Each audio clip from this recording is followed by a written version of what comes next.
على النور المبين أحمد المصطفى سيد المرسلين على آله وصحبه أجمعين وعلى آله وصحبه أجمعين صلى الله ربنا على النور المبين أحمد سيد المرسلين وعلى آله وصحبه أجمعين وعلى آله وصحبه أجمعين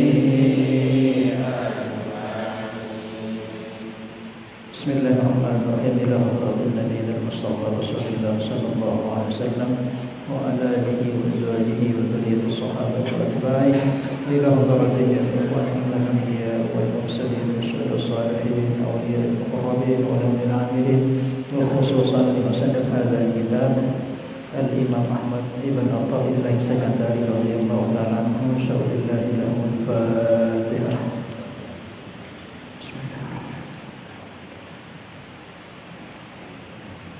Ya,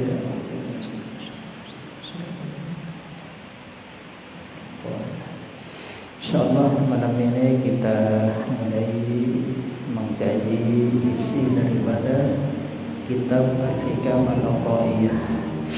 Beberapa pertemuan yang lalu sudah kita sedikit menjelaskan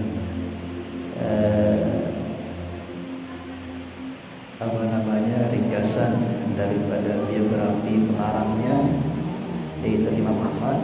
Yang malam ini insyaallah kita akan membahas isi daripada hikmah-hikmah kitab beliau. Ini mungkin agak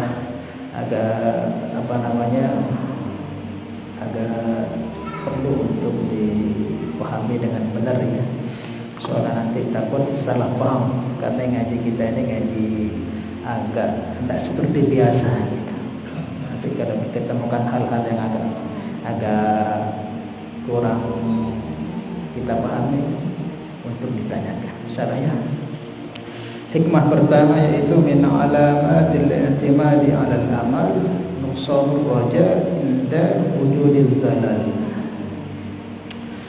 Terjemahnya min alamatil i'timadi 'alal amal, termasuk tanda-tanda seseorang itu bergantung atas amal atau bersandar atas amal. Nuqsanur raja, kurangnya harapan, inda wujudiz zalal, ketika adanya ketergelinciran. Jadi antara ciri-ciri orang itu beriktimad, bersandar, bergantung kepada amal, maka berkurangnya harapannya kepada Allah di saat adanya ketergelinciran atau kesalahan. Nah, hikmah diletakkan oleh Imam Ahmad, masalah i'timad dengan amal ini diletakkan paling pertama karena disinilah intinya. Nah, kalau ini sudah kita bisa pahami dan kita bisa terapkan dalam kehidupan kita, maka insya Allah kita akan selamat. Terjemah bebasnya, orang itu ciri-cirinya dikatakan beriktimad terhadap amalnya tatkala dia terjatuh dalam sebuah perbuatan kemaksiatan atau kesalahan, kemudian hilang harapannya kepada Allah, lemah harapannya kepada Allah. Nah, hal seperti ini tidak boleh. Apapun keadaan yang terjadi dalam diri kita, mau dalam keadaan kita ini berada dalam taat, tetap bergantung kita kepada Allah. Begitu juga nanti seumpama kita ini tergelincir dalam kelalaian atau kemaksiatan, maka jangan pernah kita putus harap daripada Allah. Jangan pas kita ini berada dalam kebaikan di sini, kita selalu berharap kepada Allah.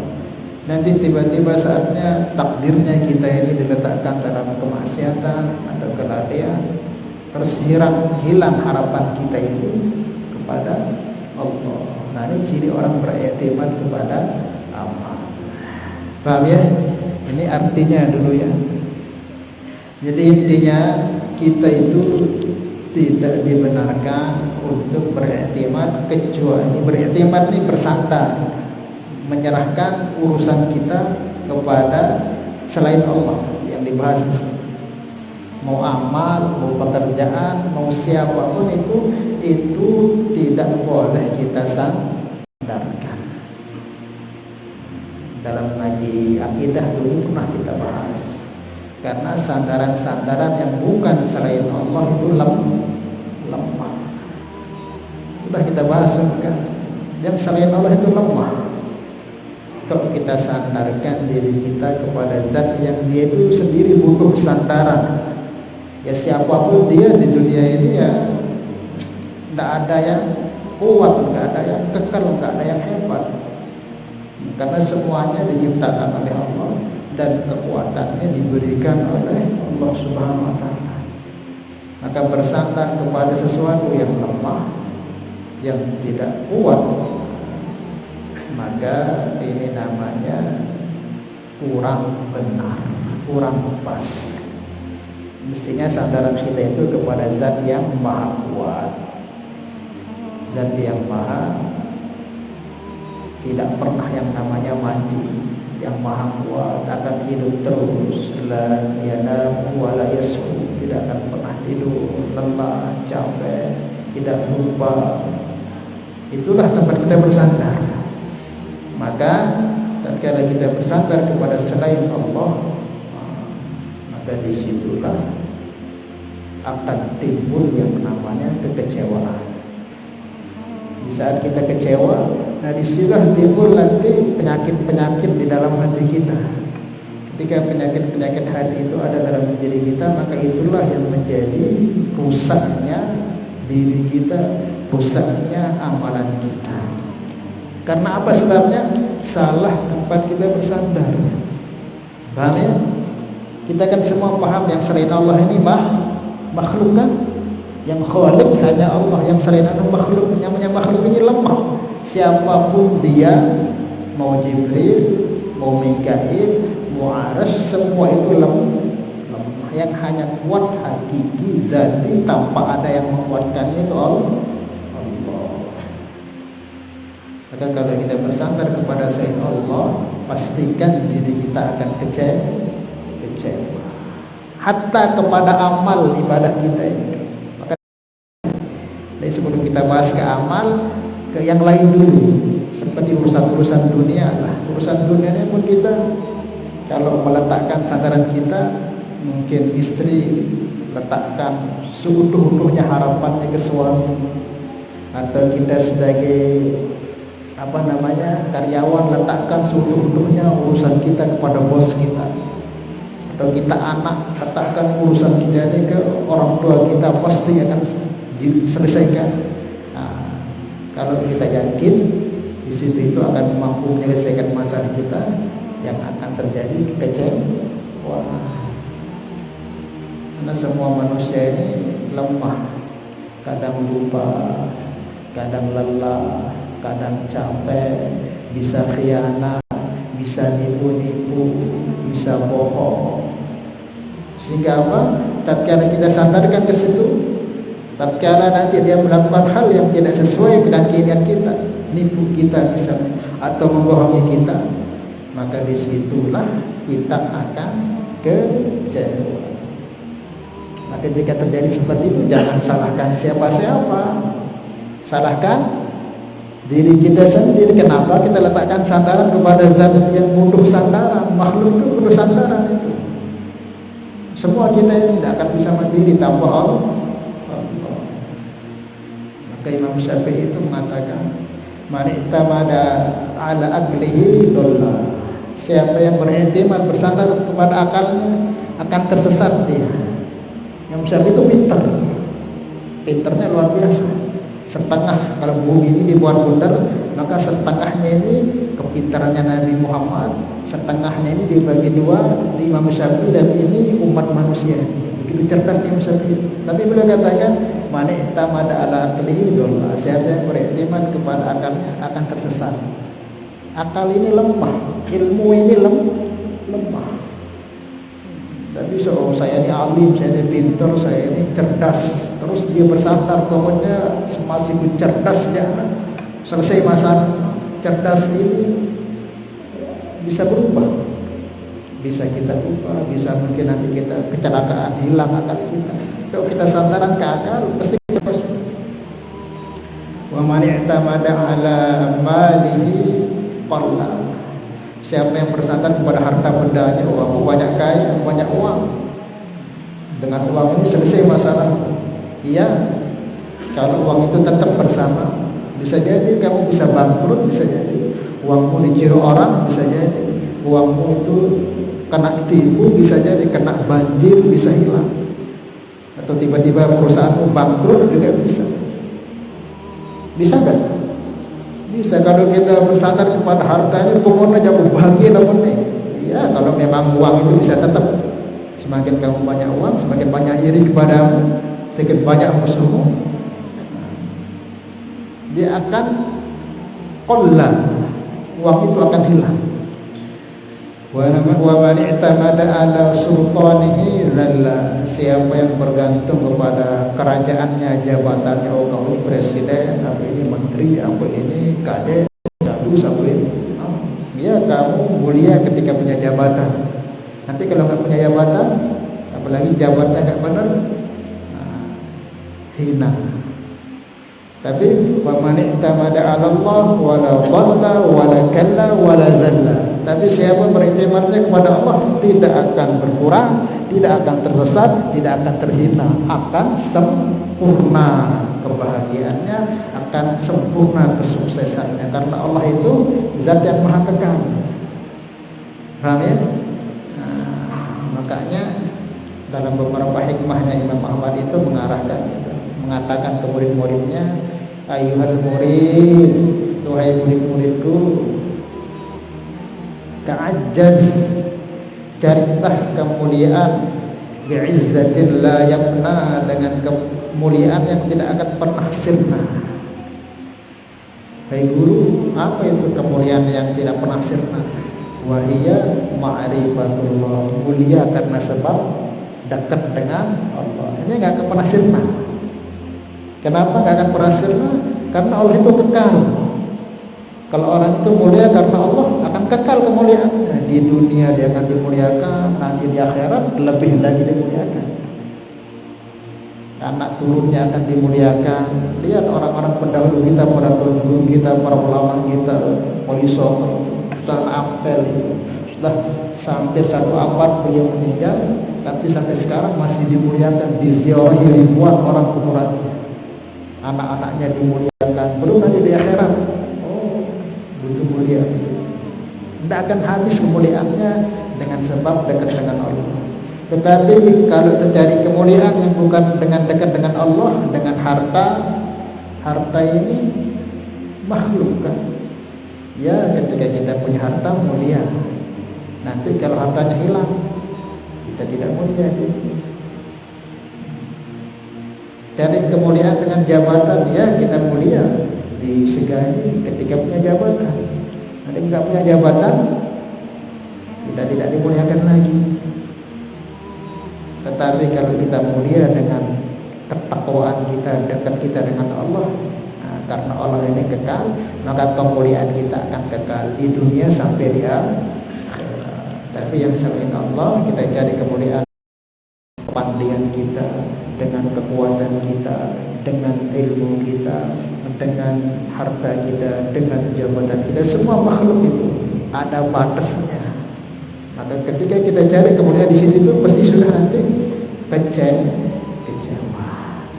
Ta'azzaz ayyuhal murid bi'izzatin la yafna. Wahai murid, carilah kalau engkau mulia, carilah kemuliaan yang tidak akan pernah sirna. Apa itu? Kemuliaan karena dekat dengan Allah sampai akhirat, sampai surga, selama-lamanya akan mulia. Insyaallah ya. Nah, maka jangan sampai kita i'timad kepada selain Allah, bahkan kepada amal yang kita buat. Maka ciri-ciri orang itu beriktimad dengan amalnya, bergantung dengan amalnya. Tatkala dia jatuh dalam terpeleset dalam kemaksiatan, mungkin karena sudah ditakdirkan Allah, langsung dia putus harapan, hilang semangatnya untuk perbaiki diri, putus asa dia. Nah, ini orang yang namanya beriktimad dengan amal dengan tertipu. Tidak boleh itu. Tetap apapun keadaan kita, mau dalam keadaan amal, mau dalam keadaan ujian, dalam keadaan mungkin jatuh dalam maksiat, tetap kita berharapnya kepada Allah, jangan pernah berkurang. Paham ya? Ini hikmah yang pertama.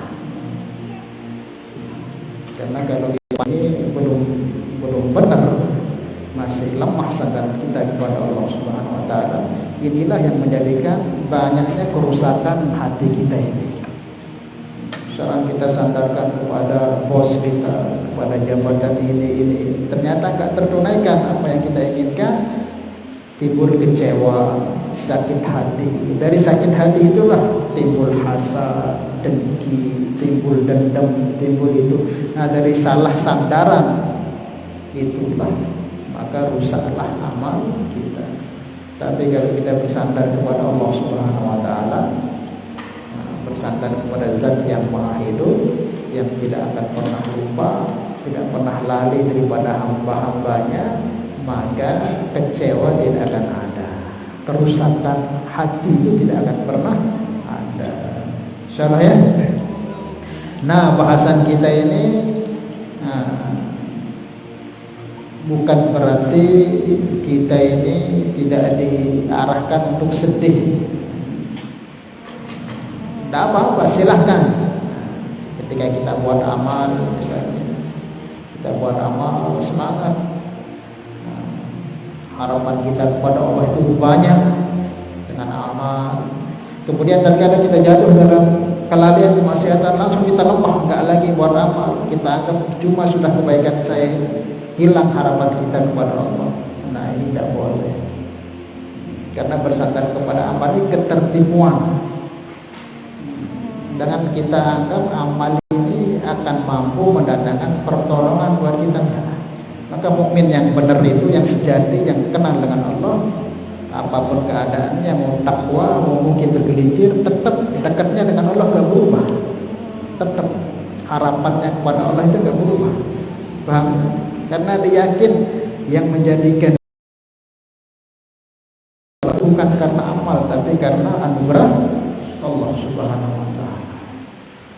Maka sebagian ulama menyebutkan intene terutama si Allah taala jemaah jok surga itu bukan karena amal kita, tetapi karena rahmat Allah Subhanahu wa taala. Maka jangan pernah kita andalkan. Kita buat amal sungguh-sungguh, tetapi jangan sandar ke amal tersebut. Paham ya? Kita amal sungguh-sungguh, jangan sandar ke amal itu. Tetap kita berharap kepada Allah Subhanahu wa taala. Harapan kita kepada Allah itu yang kita inginkan.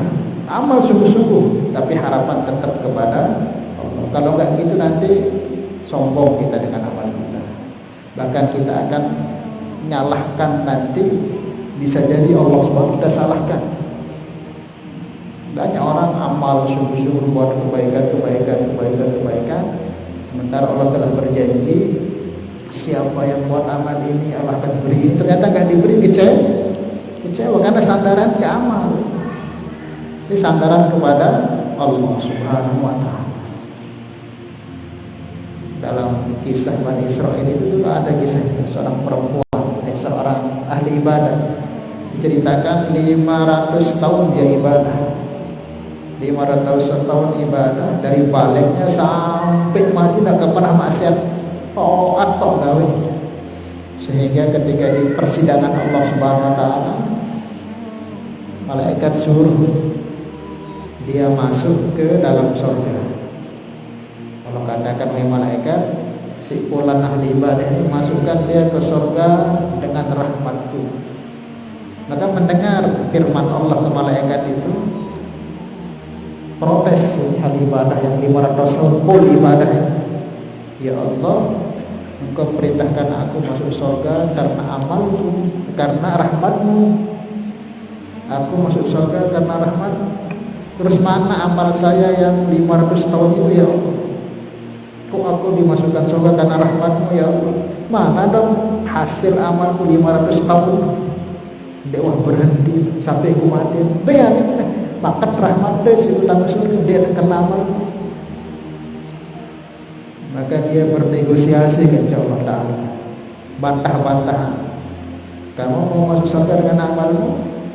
Iya, kan 500 tahun aku ibadah, masa aku gak masuk surga dengan amal?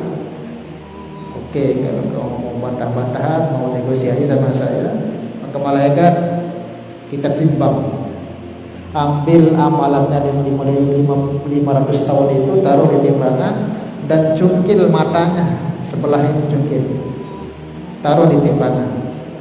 Ternyata amalnya 500 tahun itu ditaruh di timbangan sebelah kiri, satu biji matanya, nikmat satu biji mata ditaruh di sebelah kanan. Ternyata timbangan itu hasilnya apa? Sama. Kamu lihat itu, nikmat yang saya beri ke kamu hanya satu biji mata saja, itu sebanding dengan amalmu yang 500 tahun itu.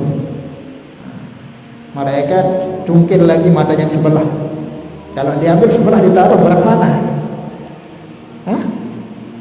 Berat yang kiri atau yang kanan? Yang 500 tahun ibadah hanya mata sebelahnya ditaruh sama beratnya. Kalau diambil lagi mata sebelah ditaruh akan berat timbangan matanya itu. Maknanya 500 tahun kamu ibadah senilai dengan satu nikmat mata. Sementara bukan mata tok aku kasih kamu, 2 bola mata aku kasih kamu, otak aku kasih kamu, lisan aku kasih kamu nikmat, tangan, kaki. Kalau mau hitung-hitungan, kamu gak akan masuk surga dengan amal. Karena nilai amalmu ini hanya sebiji matamu saja nikmat. Sementara banyak nikmat yang aku beri tubuh. Yang malaikat masukkan dia ke neraka. Dia mau hitung-hitungan dengan Allah. Sedangkan nilai 500 tahun amalnya setara dengan satu bola matanya. Oh, jangan ya Allah, ya sudah, saya masuk surga dengan rahmat-Mu. Jadi seperti itu, kita ini bukan masuk surga dengan amal, tapi rahmat Allah Subhanahu wa taala.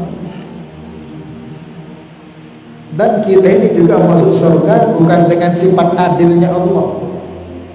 Kalau Allah menerapkan sifat adilnya, model-model itu ini insya Allah susah tak masuk surga. Kalau mau adil-adilan Allah Ta'ala, kalau kita mau adil-adilan ya tidak akan bisa masuk surga kita. Makanya kita masuk surga ini murni karena rahmat Allah, bukan karena amal kita, bukan karena sifat adil, tapi rahmatnya Allah. Kalau mau Allah adil-adilan, Allah perintahkan kita, ciptakan kita ini untuk apa? Ibadah.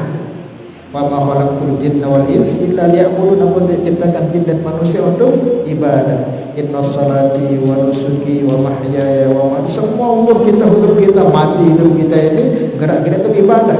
Nyatanya dalam hidup ini banyak ibadah kita atau lalai? Hah? Banyak ibadah kita atau lalai itu?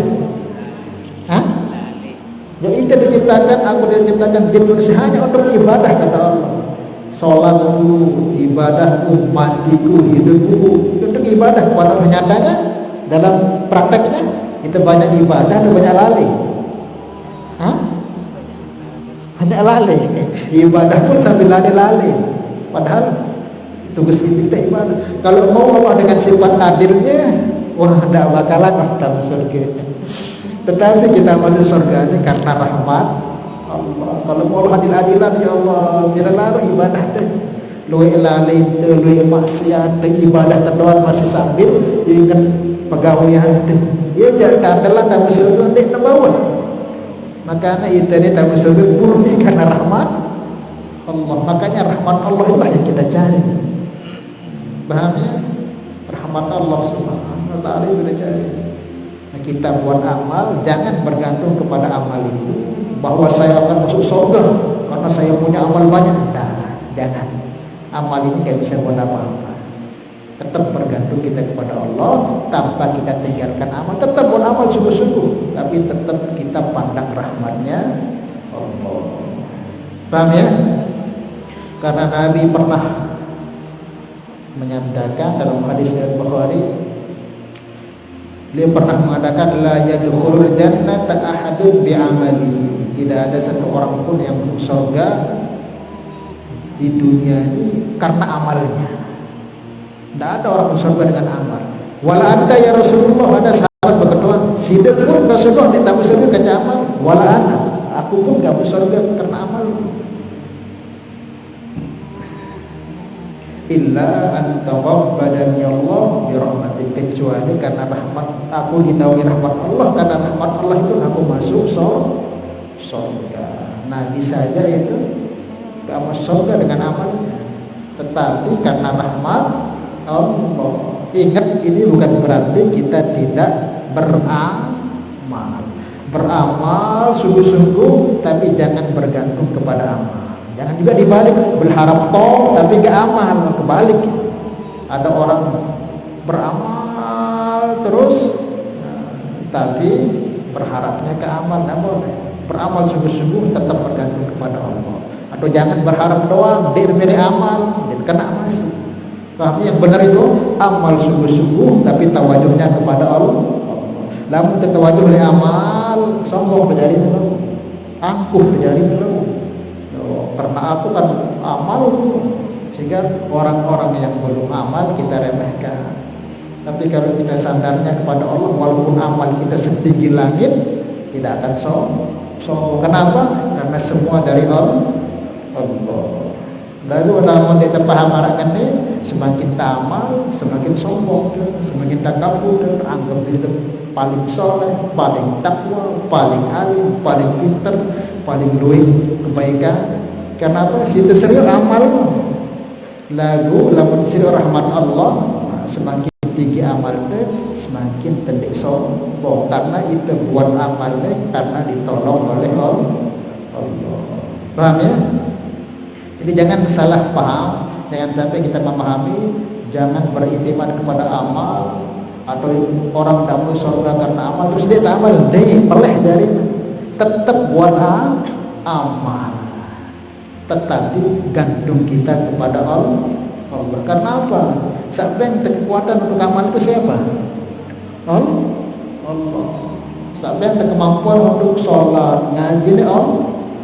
Amal ni sedikit pun dia nak buat apa-apa. Bukti nabi zaman Nabi ada perempuan Bani Israel. Ini perempuan malamnya dia tahajud, ibu-ibu dia lupa tahajud, siangnya dia puasa. Lalu sikit kesalahan sina buat, dia kurang meong, dia nak biar mangan sampai mati. Dia terpandang amalnya sakluin, tamu dan neraka dia benar. Kalau orang pandang amal, ya Allah, pilihnya tahajud tu, pilihnya puasa tu, masa gara-gara dia. Nah, sombong jadi. Tapi kalau orang itu berkhidmatnya kepada Allah, walaupun banyak amalnya, enggak akan sombong. Zaman Bani Israel juga itu, ada orang yang hari-hari zina tok gawe dengan perempuan itu.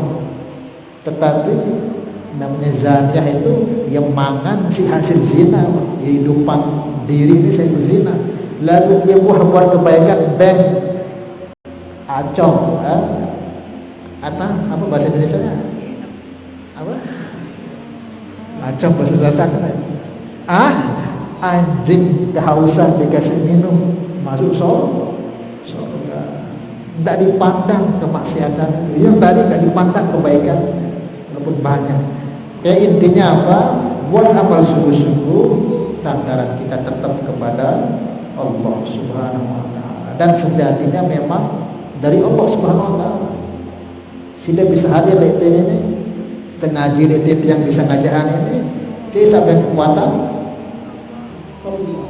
Jelas Allah sebutkan dalam Al-Quran, walaula fadlullahi alaikum wa rahmatuhu lakuntum minal khasirin. Kalau bukan karena rahmat dan kasih sayang Allah yang datang kepada kita, kita semua jadi orang rugi, orang sengsara. Walaula fadlullahi alaikum wa rahmatuhu ma zaka minkum min ahadin abada. Kalau bukan karena rahmat dan anugerah Allah, tidak ada satupun orang yang bisa selamat dari hawa nafsunya dan godaan iblis setan. Walaula fadlullahi alaikum lattaba'tumus syaitana illa qalila. Kalau bukan karena rahmat Allah dan kasih sayangnya, fadlnya, kamu akan ikuti setan kemana setan lari. Maknanya kita bisa tinggalkan maksiat dan kita bisa gawe taat, kita bisa jalankan kebaikan murni karena rahmat Allah. Negara kita bisa buat kebaikan ini, kita bisa tinggalkan maksiat ini bukan karena kita ini soleh, bukan karena ini takwa, bukan karena kita ini wali, bukan, karena kita ditolong oleh Allah. Maka kalau ini mantap dalam hati kita, nggak akan sombong kita dengan ketaatan kesolehan kita, karena yang kita pandang rahmatnya Allah, semua dari Allah. Apa yang hak untuk kita sombongkan. Tapi kalau yang kita pandang amal kita ini, kita akan sombong dengan amal kita, akan sombong dengan perjuangan kita, akan kita dego-degoan dengan Allah. Karena apa yang kita lihat amalnya itu, padahal tanpa pertolongan Allah amal itu tidak akan bisa kita buat. Makanya ketika kita jatuh ke dalam kelalaian kemaksiatan, kok lemah harapan kita kepada Allah, berarti kita bersandar kepada amal. Tak boleh itu.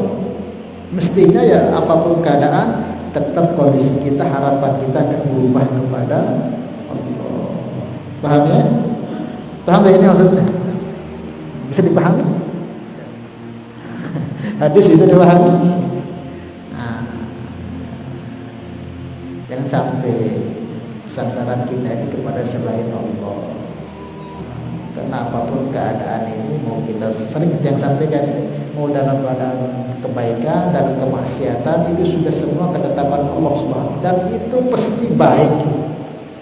Di dalam taat kita negani baik, asal kita bau jaga hati bersyukur. Seumpama kita jatuh ke dalam maksiatan, baik deh, baik deh, baik deh. Orang jatuh dalam kemaksiatan, baik deh.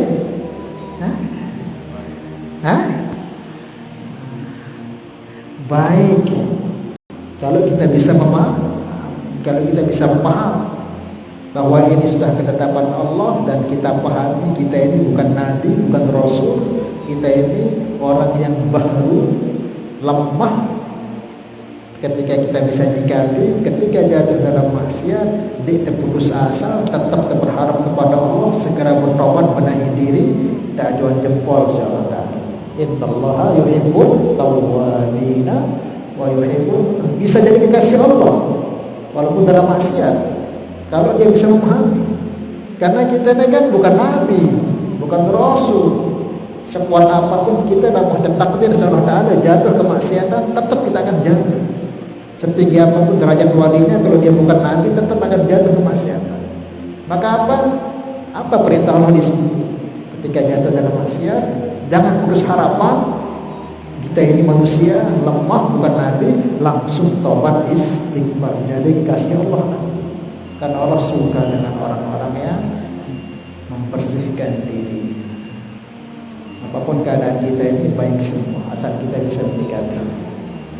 Maka jangan sampai terjatuhnya ke dalam kemaksiatan diri kita ini kita putus asa, harapan terputus, sehingga katakan wah mengenai diri, wah dengaran guna wah sekali-kali wah saya tak boleh, putus asa dari rahmat tak boleh. Itu menunjukkan kita ini sandaran kita ke makhluk amal. Tapi apa? Tetap tegar, tetap jalani akhiri makhluk. Allah tetap dari maksiat, jelam-jelam taubat, istighfar, kembali kepada Allah, sudah jadi kekasih Allah. Karena kita ini nggak akan bisa selamat dari maksiat kalau sudah takdirnya jatuh. Maka cepat-cepat apa perintah Allah ketika kita jatuh maksiat? Segera untuk kembali bertobat kepada Allah. Paham ya? Inilah hikmah yang pertama. Ada yang tanya nggak? Hah? Paham nggak? Jadi intinya seperti itu. Kita berharap kepada selain Allah, harapan kita kepada Allah Ta'ala.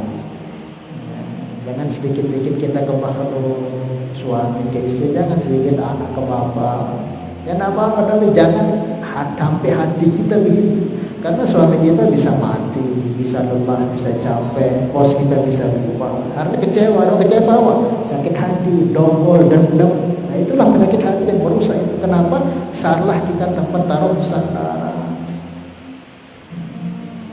sandaran ke usaha kita. Jangan. Bukan berarti terus kita nggak buat persiapan. Buat persiapan sungguh-sungguh, usaha sungguh-sungguh. Pendek kata harapan itu serah ke Allah Ta'ala. Lamun hasil, alhamdulillah, lamun deman hasil, deman rezeki. Jadi sampai itu letak harapan itu, lo dena hasil kecewa, lampu sudah salah. Hingga apa?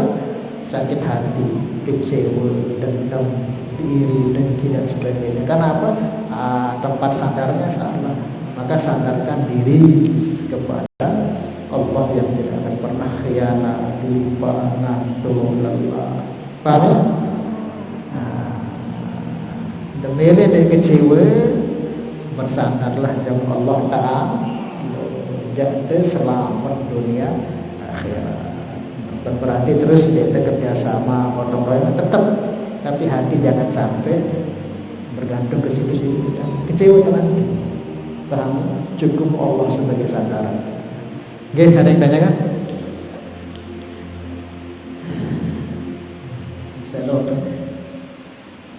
Silahkan tanyakan kalau tidak paham. Paham tapi ini ya? Maka bagaimana caranya supaya kita bisa bersandar kepada Allah? Ya kayak kemarin. Karena orang anak kecil bisa bersandar ke bapaknya, yakin bapaknya akan selesaikan masalahnya karena dia kenal bapaknya. Kita kenapa bisa yakin dengan bos kita ini bisa nanti mudahkan urusan kita karena kita kenal. Nah kembali ke diri bau bersandar kepada Allah Ta'ala karena dia mantap kenal Allah. Maka supaya kita bersandar utuh bisa kepada Allah itu, kajilah ilmu-ilmu yang membawa kita kenal dengan Allah. Kalau kita kenal dengan Allah, barulah kita akan kuat bisa bersandar dengan Allah. Karena kita gak kenal dengan Allah, sandaran kita kepada makhluk Allah. Tapi kalau kita kenal Allah, siapa Allah itu, zat yang maha perkasa, yang hebat, yang tidak pernah lupa, yang tidak pernah ingkar janji, yang selalu menjaga hambanya, yang tidak tidur ngantuk, maka kita akan baru bersandar kepada Allah. Aku dalam tekanan Allah ya, tidak mungkin untuk bersandar seperti. Maka apa? Ngaji ilmu-ilmu yang membawa kita makrifat, kenal dengan Allah, bersihkan hati, ngaji akidah yang benar, sehingga nanti sandaran kita kepada Allah. Insya Allah sampai mati tidak akan pernah kecewa. Wallahu a'lam bishawab. Jadi sedikit ini mungkin mudah-mudahan kita bisa paham dan bisa kita amalkan dan bisa. Ala hadhihi niyyah al-Fatihah.